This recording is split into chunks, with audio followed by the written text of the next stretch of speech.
All right, Algebra 1 people. We're looking at section 2.7, which deals with evaluating expressions. I think these next two sections are really fun and really enjoyable once you get the hang of it. They will be a little bit more challenging than what you've dealt with before. So the only thing that's going to make you better at these next two sections is practice. Okay, so here's the vocab you need to know. A lot of this stuff we're talking about deals with the order of operations. So we're talking about that stuff. I think we've all dealt with the order of ops before. So if you have any questions as far as how things work, just let me know. But we'll go over some examples here in a second, and hopefully you can get reunited with what's going on there. So here's some three examples that we've got. The first one, 7 squared plus 3 times 4. Okay, so order of ops is a hierarchy of how things are going to work. We always look for parentheses first. Once parentheses, we look for exponents. In this first example, we have an exponent of 7 squared. So we evaluate the 7 squared first. That gives us an answer of 49. And notice how I'm rewriting the problem each time I simplify something.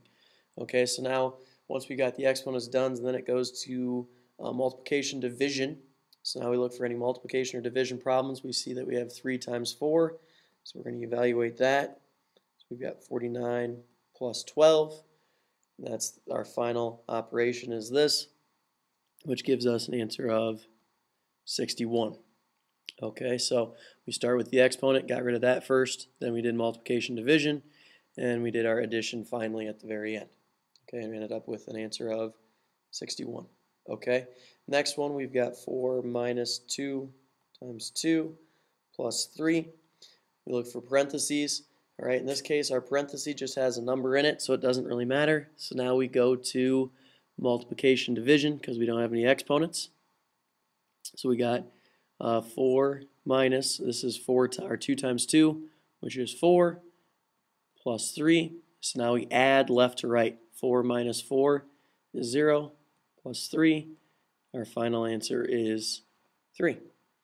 Okay, and then the last example here, we've got 6 plus 12 divided by 3 times 12.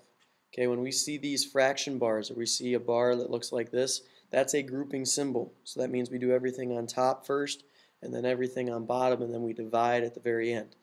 So in this case, we've got 6 plus 12 gives us 18. That's over 3 times 12.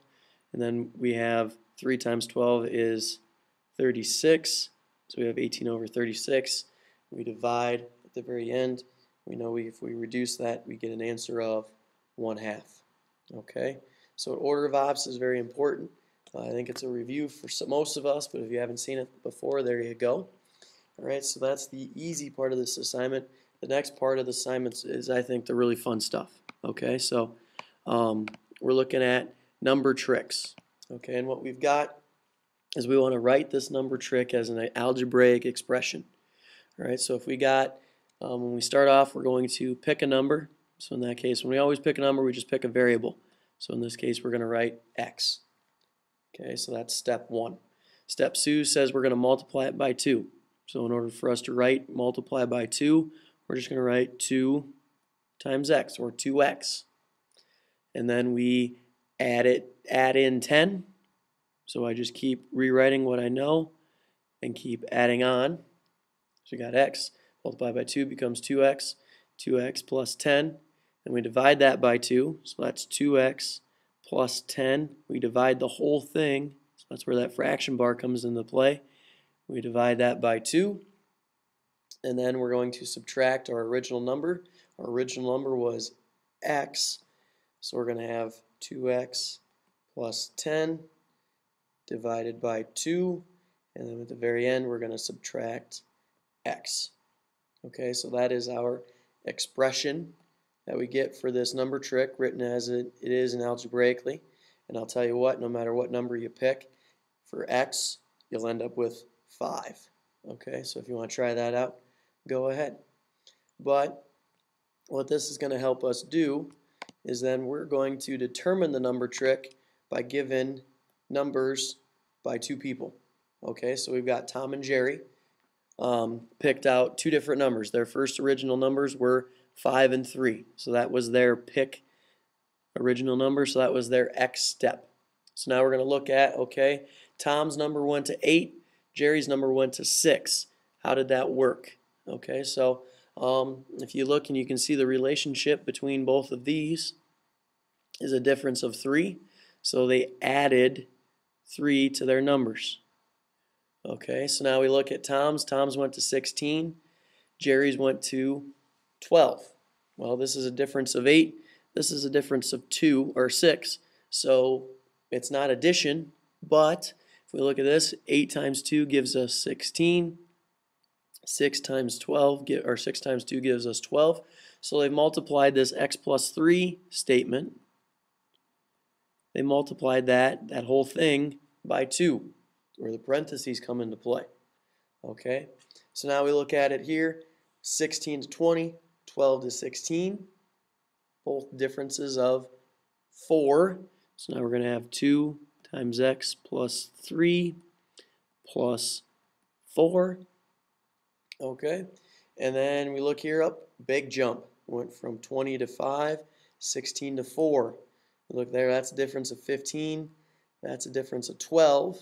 Okay, so it wasn't subtraction. So let's look at some division, possibly. 20 divided by 5 gives us 4. 16 divided by 4 gives us 4. So it looks like they took this whole thing and divided it by 4. And then finally the last one, the last step, 5 to 6, 4 to 5.